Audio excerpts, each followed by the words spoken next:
With this, we conclude our news roundup, and now it's time for our evening conversation.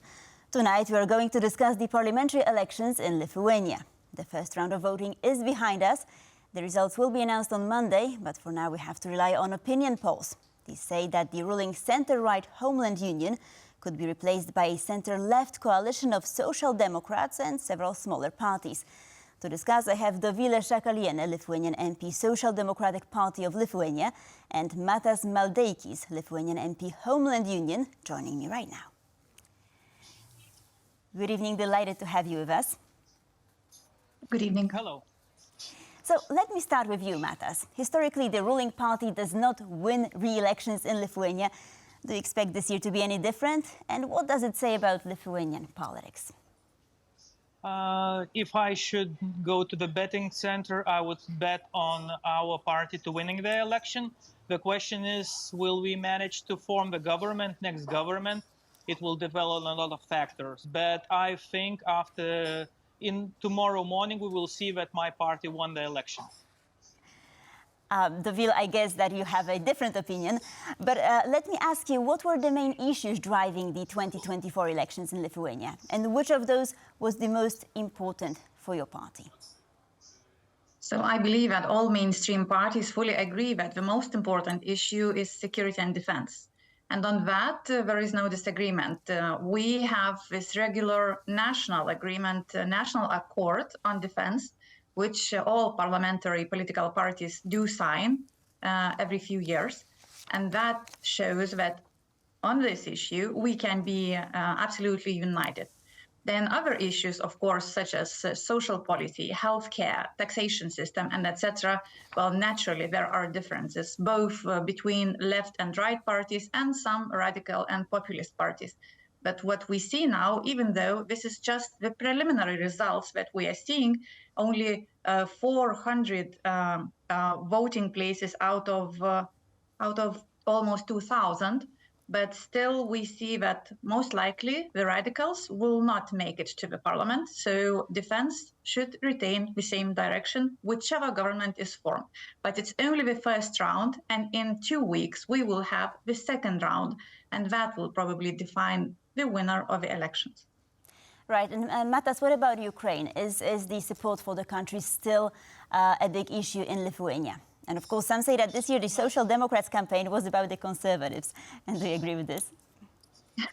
No doubt about it. Ukraine for us is too important even to discuss the question of not supporting Ukraine, of having any doubts in NATO, our position on what Russia is doing, and things like that.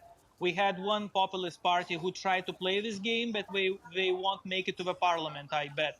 So going with the agenda of helping Ukraine is really important for Lithuanians, because it's not about only Ukraine, it's about our own security. We understand that we might be next if Ukraine would lose. So for us, it's very, very important issue. And in this election, it's one of the most important. Right, so let me go back to the topic of elections itself. Of course, it's only the first round.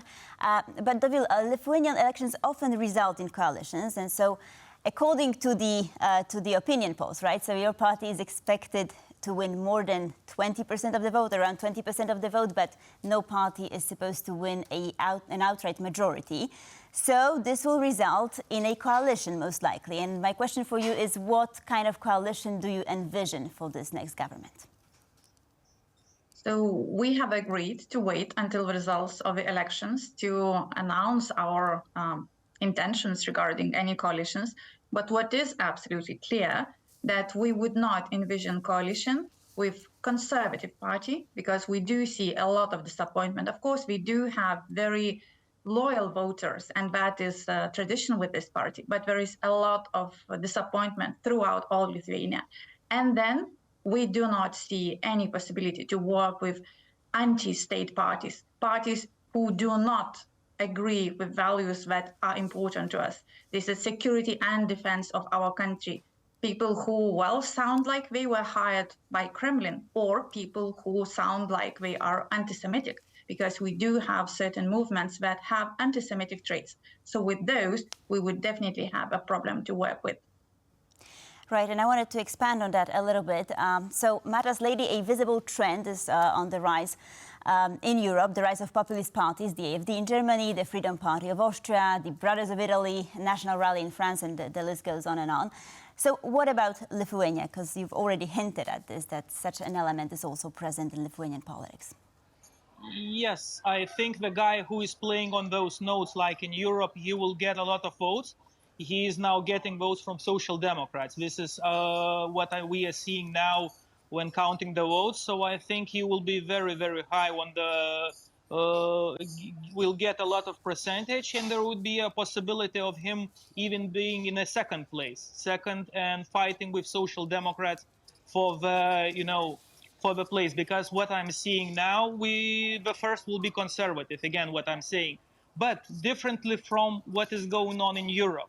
In Europe, alt-right parties, populist parties, their utopia is Russia.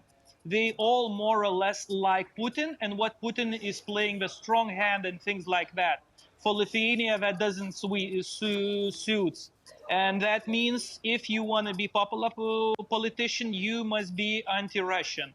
That means that you can't be 100% like populist play in Europe.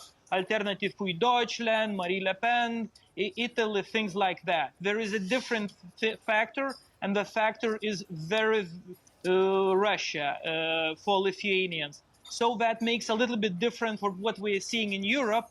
But when we are taking the trends of, being anti-vaxxer, playing the, fighting the elite and things like that, it's all here. It's all taking copy-paste from Europe and a lot of from United States. So, it all being exported here, but with the little things that being the Russia.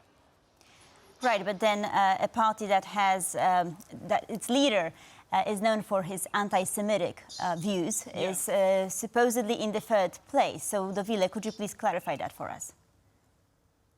Yes, this is a very regretful situation. Currently, when we, as I said, see results from 400 voting places out of 2,000, currently he is in the second place. For example, Social Democrats currently have 26% and he has 19%, and Conservatives have 10%, just like Farmers and Greens.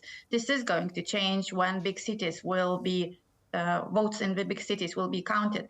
But for us, it is a disappointment because nobody has forgotten the Holocaust. And in Lithuania, we had one of the most thriving Jewish communities in Europe.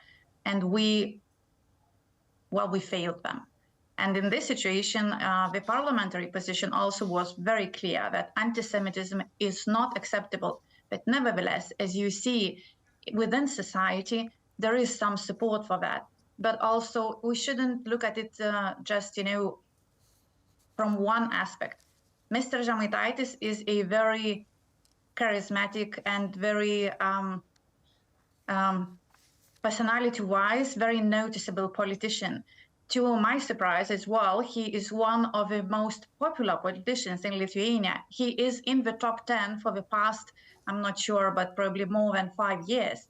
And in this, we see that he also is very happy to mix facts and disinformation. He is happy to deny anything that is actually really happening in the parliament if it is useful to him. I mean, for him, I think the situation is best described that if facts do not correspond to what he says, the worst to the facts. So that is somehow very popular with some part of society who are usually against systemic parties, against traditional parties, be it left or be it right. And this also corresponds to the tendencies in Europe and, in the United States as well. But when we talk about elections, these are the people who are not the most active voters. And therefore, I do still have hope that maybe Mr. Žemaitaitis will not end up in the second place, as my colleague Matas Maldeikis predicted. And on this note, we have to collaborate on that. Okay, and on this note, we have to conclude. Thank you so much for being with us this evening. Dovilė, Šakalienė, Matas Maldeikis, much appreciated. Bye. Thank you. And thank you for watching World News Tonight. Please stay tuned for more here on TVP World.